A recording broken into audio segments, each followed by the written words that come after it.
Sometimes in America, it becomes rather difficult to find insightful, unbiased opinions in our 24-hour news cycle. Fortunately for Americans, we can keep our TV tuned in a little bit later and rely on foreign policy experts like Jay Leno to provide some real insight. When it comes to President Barack Obama's nuclear policy, Mr. Leno explained that he has 1,000 warheads pointed at Russia, 1,000 pointed at China, and 1,000 pointed at India, with the remainder at Fox News. Now, while we find Fox News is not, in fact, America's greatest obstacle overcome, we do find that the rise of Eurasian geopolitics continues to create American declinists and put them in the position where they believe America might be falling compared to its Eurasian opponents. When it comes to China, Russia, and India, we find their strong growth has sent some signals through the international community. T.R. Fox, writing in his book, The United States, the Soviet Union, and the United Kingdom, The Power for Peace, explains that the rise of the term superpower came in the post-World War II era, essentially the idea of one great power being able to use their influence whenever they wanted, wherever they wanted, militarily, economically, politically, and culturally. It's with this in mind we turn to Jessica Stearns, Harvard professor in foreign affairs, who explains, in the remaking of the world order, we will have to understand checks and balances will play a role in hampering the rise for anybody to rise to superpower, which is why it becomes pertinent and timely to ask ourselves today's question. Will the new world order be contingent upon Eurasian geopolitics? And the answer is a most definite no, because Russia, India, and China will continue to check each other in three critical ways. First, militarily. Second, economically. And finally, ideologically. First, let's understand the importance of the military and how these three nations that could remake the world order essentially are not strong enough to do so. Primarily, we have to look at how these nations continue to develop their militaries. The Center for Strategic International Studies on April 26th noted that with a nation like Russia, they continue to rely on their old military-industrial complex from the Soviet Union era. But unfortunately, it has become significantly dilapidated. The article went further to explain that 35 nuclear reactors within Russia were shown having corrosion on the nuclear controls. Not a good sign if Russia wants to remain a foremost nuclear power. But China is in a similarly vulnerable situation.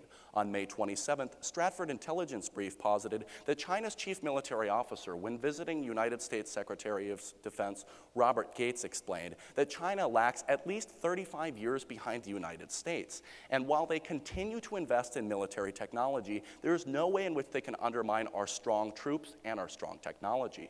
But alliances in military are just as critical. The Near East Institute for Asian Policy Research on May 24th posited the United States retains a strong connections of alliances on sea and at land. From the air bases the United States possesses to the large number of aircraft carriers, the U.S. still remains the foremost power.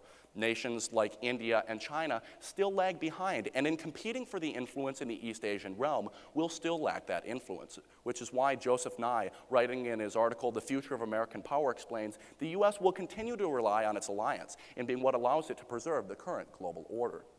But beyond mere military power, we must understand that consolidating economic power is quintessential for moving forward as a real power and shuffling the world order today. So second, let's look into the economic challenges these nations face, primarily in that of demographics. The Council on Foreign Relations' Joshua Kirkpatrick just on Wednesday noted that demographics within China, India, and Russia continue to be a pervasive problem that is going to hamper any sort of real economic growth. In China, for example, the ratio of men to women is 121 to 100. And in India, this ratio is floating at about 112 to 100, creating significant bubbles that will hamper economic growth in the long term. The implication was quantified by Stratford on April 27th, noting that in the future, by 2050, it is likely these nations' GDP will shrink by 7%, resulting from this strong competition and great population gaps, dating back to China's one-child policy, along with selections. In China, for example, there has been a selection process and the radar to understand the gender of the baby. They invented one in 1960, but today there are 13,000 throughout China, allowing Chinese parents to essentially choose the gender of their child. But demographically, the problems are not the only issue to overcome. In terms of competition, we turn to Foreign Policy magazine, writing on April 17th, that in the future, India and China are both pursuing very similar economic interests, focusing on nanotechnology, green energy, and making investments through both of their 5-year plans. These two nations are competing essentially for the same consumer and the same industry, which in the end will hamper their ability to continue to grow unchecked. And as for Russia, they essentially, in the post-privatization, found 13 oligarchs rising into power. Of these 13 oligarchs, 12 live outside of Russia, and 1 is in a Russian jail.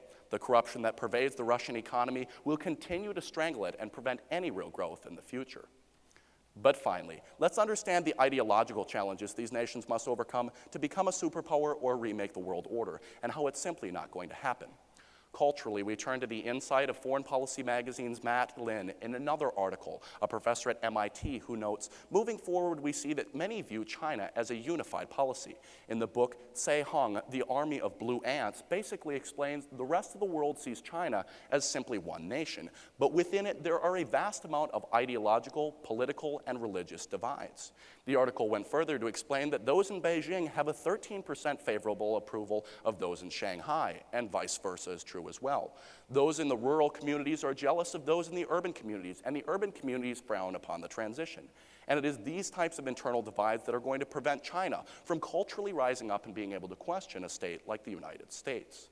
But Russia has just as bad of a problem. The New York Times on May 25th posited, in the post-Soviet era, the fall of Russian identity continued to lead to a problem that manifested itself in terms of vodka. The average Russian drinks 18 liters of alcohol every single year, which continues to pervade their culture. But politically, the situation is just as bad. Stratford Intelligence report on the 28th explained that politically, each and every one of these nations has relied on tight consolidated power rather than liberalized policies to pursue a future, which in the long term will never last when comparing them to policies like India, who has a flourishing democracy and can rid of the ultimate political bottleneck of corruption.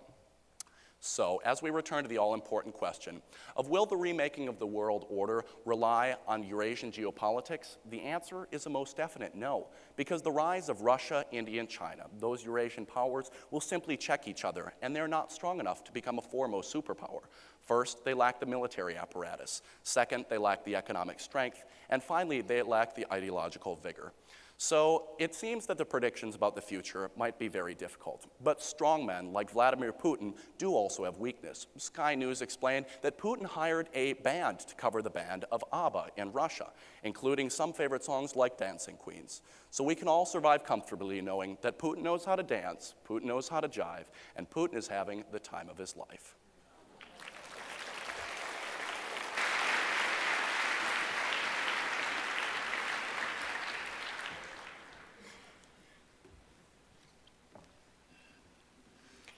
Speaker 226 will be questioned by Speaker 151.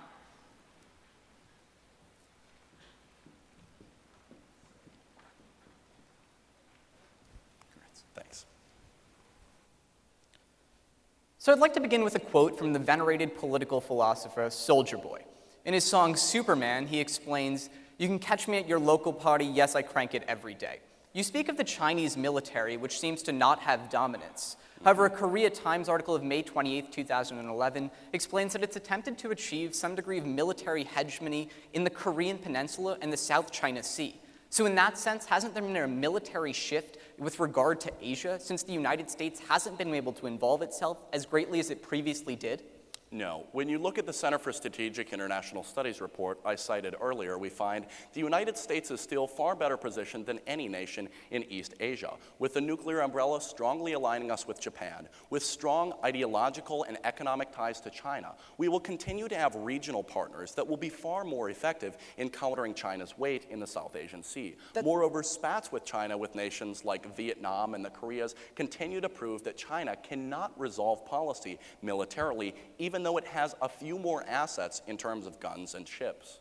Okay, now I'd like to begin to speak about economics. As I'm sure you're aware, size is a pretty big deal. And you speak to the demography of China, which has been decreasing in its population. However, when we consider that population is rather central towards a factor market, and countries such as China and Russia begin to modernize their economies to move towards sectors such as nanotechnology, won't education, which China has actually been a preeminent power in, be more important than simple manpower? Yes, education is important, but current history in their analysis in March explained that education is something that simply is not happening in China. China does not possess intellectual property rights, so these smartest people in China say, oh, I can patent this idea and then let everybody steal it. Rather, Well, not they even come looking to the China, United when we look States- to recent PISA math results, we see that the focus on education has shifted towards countries such as Singapore. Therefore, perhaps, wouldn't there be an economic shift in towards the Eurasian center? Sure, that's fine if they're more educated, but they're still coming to the United States, and they're still developing. Joseph Nye furthered, America possesses 17 out of the world's 20 best universities,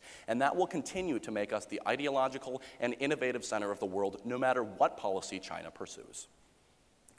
Thanks.